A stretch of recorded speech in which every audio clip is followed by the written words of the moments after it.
Welcome to the Building Great Lives podcast, a podcast about real life, real issues, and finding real answers to life's most difficult questions. And now your host, Trent Gillum.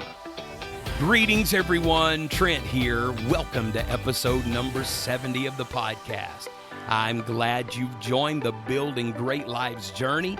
Before we get started, as always, I'd like to say a huge thank you to our monthly ministry partners and to you, the listener. You make this ministry possible, and I'm excited to have you on the Building Great Lives team.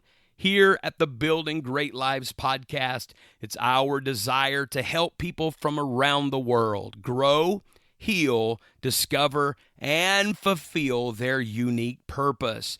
Thank you for sharing these episodes. We're praying these messages of hope reach every possible person in every possible nation.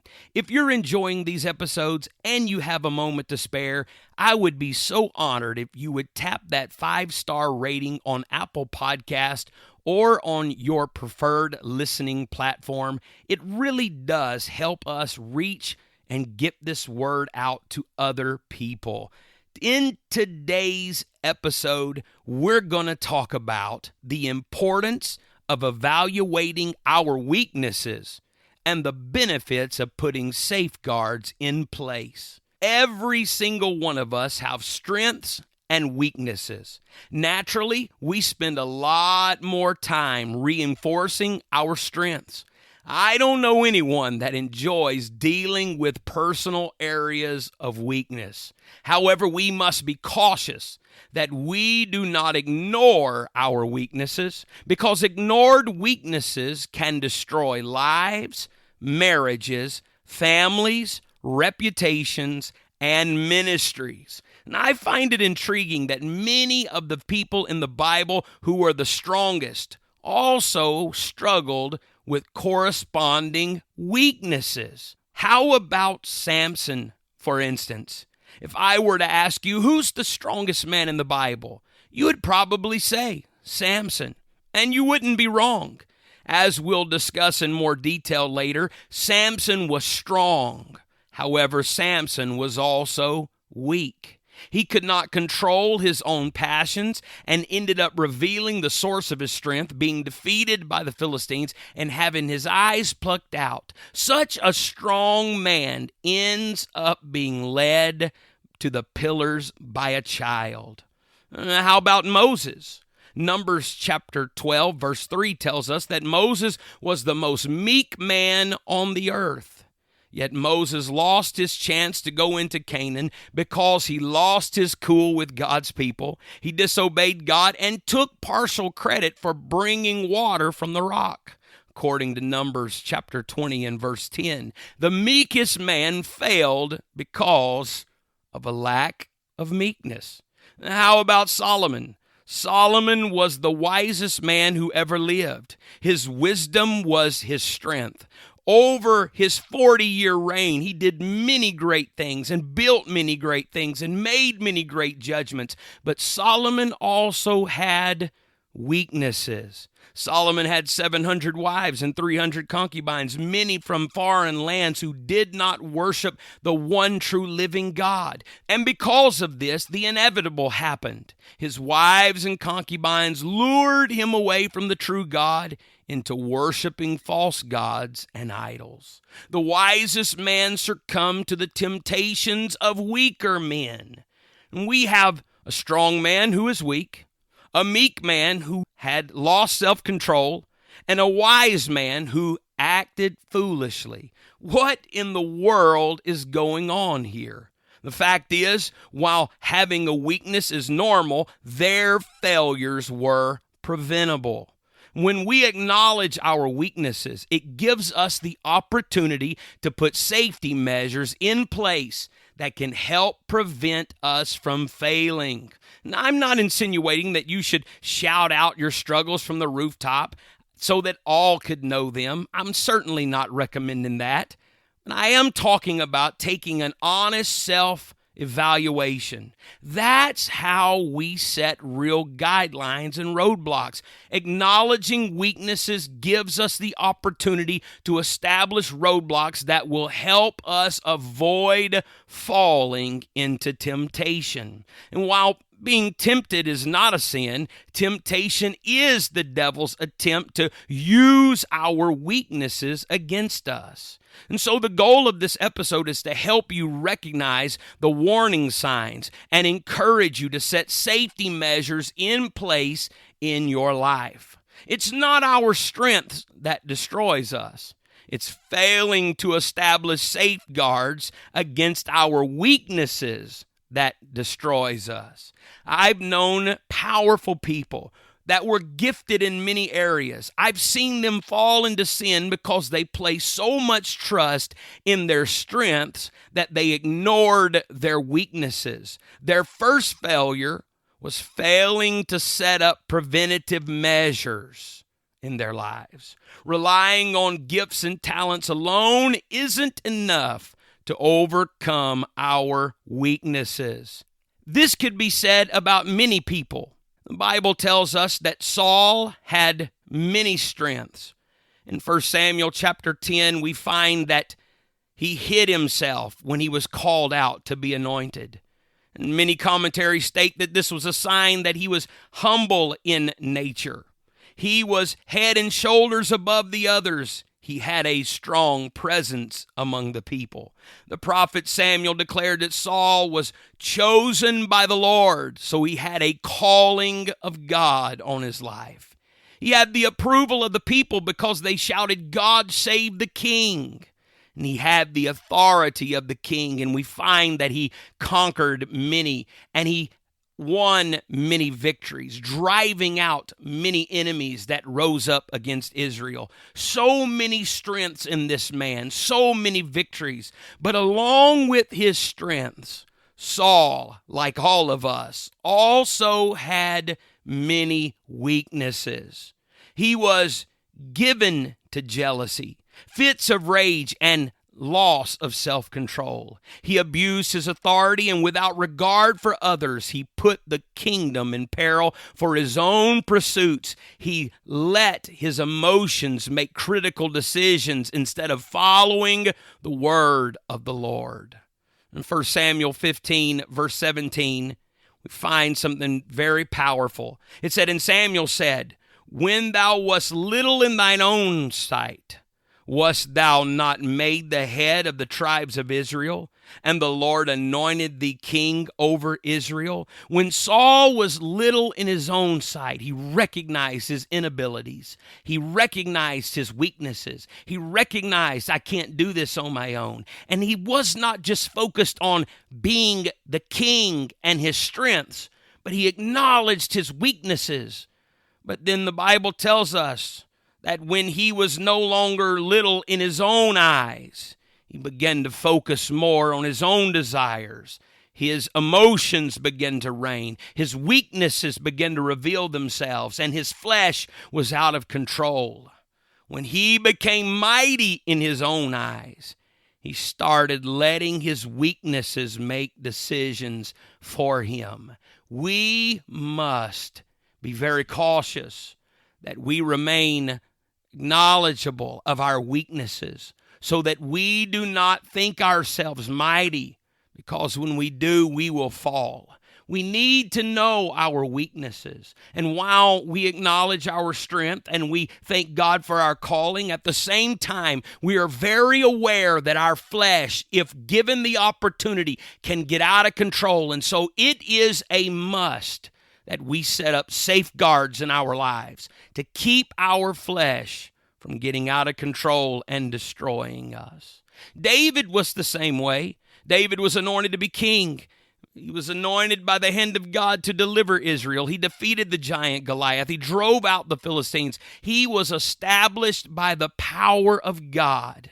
And I want you to notice something that David said in 2 Samuel chapter 3, verse 39. I have read through this text many times, but never noticed this. At his coronation day, David says this, "And I am this day weak, though anointed king. When he acknowledged his weaknesses, he was mightily used by God. Now, notice what happened when David failed to guard against his weaknesses. And to understand this, we've got to go all the way back to Deuteronomy chapter 22 and verse number 8. David is now standing on the rooftop.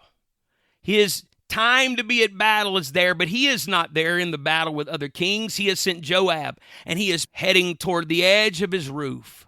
And all the way back in Deuteronomy chapter 22 and verse 8, it says, "When thou buildest a new house, then thou shalt make a battlement for thy roof, that thou bring not blood upon thine own house, if any man fall from thence."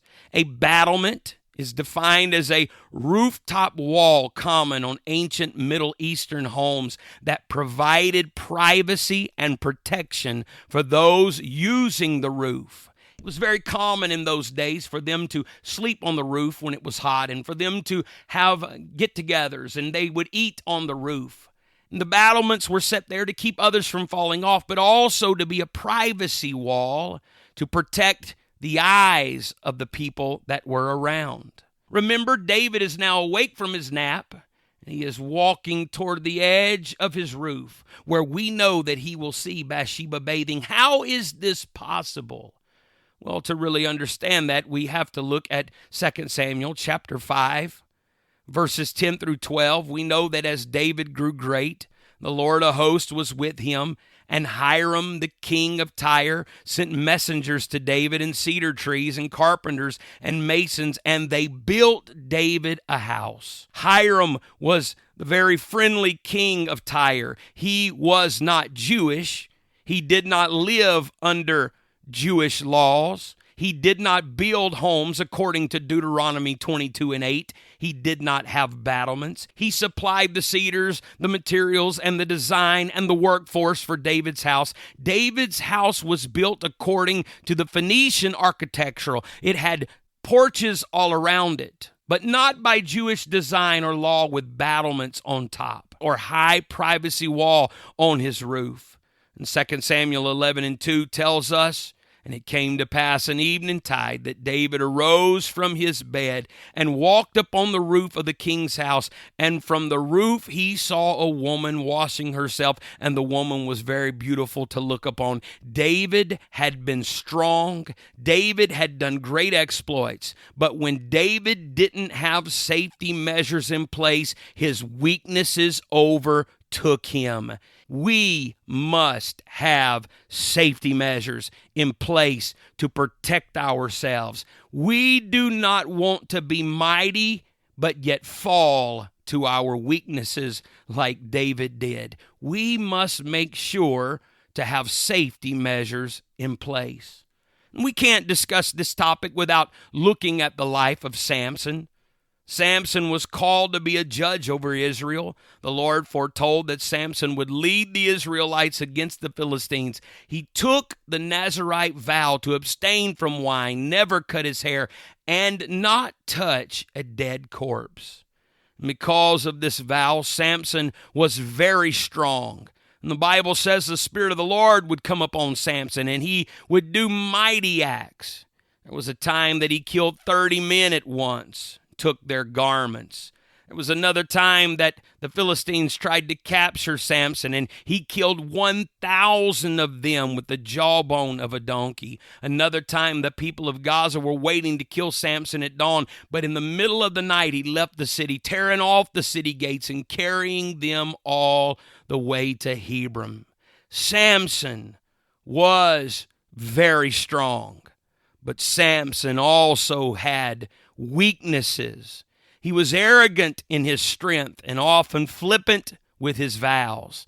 And there was a woman named Delilah.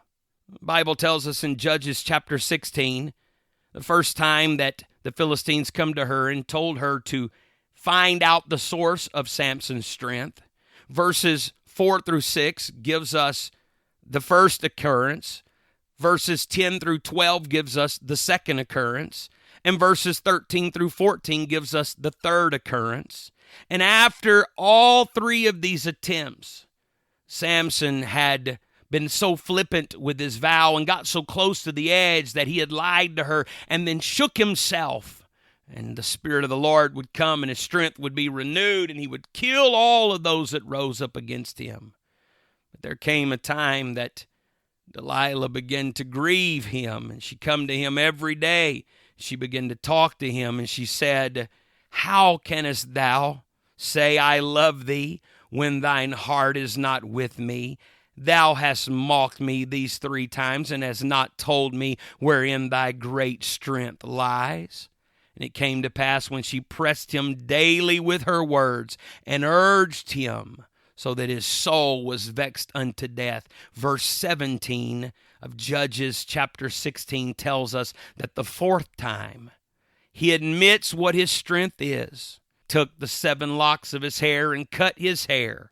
And when the Philistines came in and Delilah hollers, "Samson, their Philistines are upon thee," and he rose up and shook himself as he had in times past. But now there is no strength that comes to him. It must have been jarring. A man that had been so close to the edge many times now shook himself to only find that he had gone over the edge and his strength was gone. A man that had been so strong, his eyes are plucked out, and he's led to the pillars by a child. Samson took his strength for granted and never saw the need to set up roadblocks along the way. Samson refused to acknowledge his weakness. He only focused on shaking himself and his strength returning, and because of this, he failed. I could ask you, what are 2 of the most dangerous places to be? And when you think of dangerous places, a certain city or country may come to mind. But none of those are the most dangerous places to be. So what are the most dangerous places to be? I submit to you, the most dangerous places to be is strong and know it, self-sufficient and believe it. These lead to arrogance. Arrogance will cause us to, at best, unknowingly miss or at worst ignore warning signs. Don't let confidence become arrogance. We should be confident, but self-aware enough not to be overconfident. Paul instructed the church at Corinth in 1 Corinthians chapter 10 and verse 12, "Wherefore let him that thinketh he standeth take heed lest he fall." So how can we set up safety measures in our lives? Well, let's look at rumble strips, guardrails, and roadblocks. And you may be thinking, what in the world does rumble strips, guardrails, and roadblocks have to do with setting up safety measures in our lives? Well, a rumble strip, they are early warning signs. A rumble strip, also known as sleeper lines or alert strips, are a road safety feature to alert inattentive drivers of potential danger by causing a tactical vibration, an audible rumbling transmitted through the wheels into the vehicle interior. A rumble strip is applied along the direction of travel, following on the edge line or center line to alert drivers when they drift from their lane. These rumble strips are warning signs to a driver. You're not paying attention. You're beginning to drift. Many times I have been looking down or felt myself falling to sleep only to have my tires run over the sideline and begin to hit those rumble strips, and the jarring feeling and the sound wake you up instantly or make you look up instantly and you go, whew, I was drifting without even realizing it. But these rumble strips represent early warning signs. We need spiritual rumble strips in our lives. We need to set up some early warning procedures in our life that can help us recognize when we are beginning to drift away from the things of God. And guardrails. A guardrail is a barrier that provides a barrier of protection and helps prevent vehicles from veering off the road. Guardrails are usually set up many times in mountain places, many times over rivers. These guardrails prevent a driver who might run past the rumble strip and gives them the opportunity of protection. It's another layer of protection. We need guardrails in our lives. We need these spiritual guardrails, these safety measures to keep us from going over the edge. And roadblocks. A roadblock is a barrier or barricade set up to stop traffic from proceeding any further to avoid danger. Many times they'll set up a roadblock before a bridge is out. And thankfully, we can learn a great lesson from this because they set up the barricades not at the edge of where the bridge fell, but way before, because they are warning you, slow down, stop. Road is out ahead. Bridge is out ahead. You've got to have these roadblocks in your life. So why should we have these spiritual roadblocks set up in our lives? Because our flesh has proven time and again to be untrustworthy. These roadblocks are set up so that we can know we're about to go too far. And I recommend setting up roadblocks further from the edge than even necessary. And you may be thinking, well, why would I do that? Well, if you set them up further than necessary, if you were to find yourself running through them, you still have enough room to stop yourself and avoid the fall. We should set roadblocks that we refuse to cross. You should have a plan. Make up your mind ahead of time. The choice is ours to make. We must choose to do right even in the face of temptation. Have your plan and respond to the early warning signs so that you can make your stand for right. Maybe you need to make a list of your struggles. Be honest. You don't necessarily have to tell everyone. Maybe you need an accountability partner, a spouse, a pastor, a trusted friend. But you need to make that mental list of your struggles. Be honest. It is not easy to do.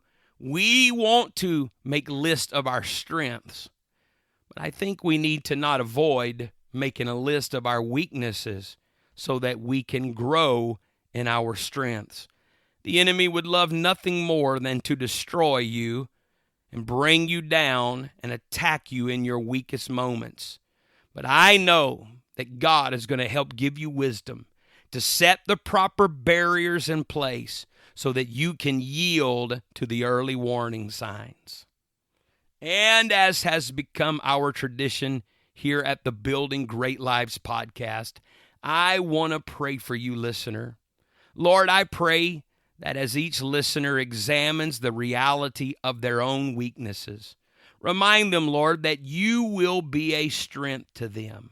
God, I pray that if someone is crossing over the rumble strip or the guardrail and they're approaching the barricade, God, I pray that you would stop them immediately. Stir them, Lord. Remind them that other people are depending upon them. And Lord, I pray that you help them make the right decisions to pull back. Thank God for the early warning signs of conviction. I purposely did not give a list of guardrails or safety guidelines because even though all of us have weaknesses, not all of our weaknesses are the same. And that's why it's important that you take an honest self-evaluation to make sure that you set safety measures in place that work for your circumstance. And as always, thank you so much for listening. In the meantime, please subscribe so you don't miss a single episode. If you enjoyed this episode, tell a friend, maybe text them the link or share it on your social. You can find me on social at Trent Gillum, that's Gilliam, on Instagram at Rev Gillum. You can also reach me at Building Great Lives Podcast at gmail.com. And I look forward to hearing from you. And until next time, let's keep building. You've been listening to the Building Great Lives podcast, a member of the Real Life Church Network. Join us next time as we dig deeper into life's most challenging questions.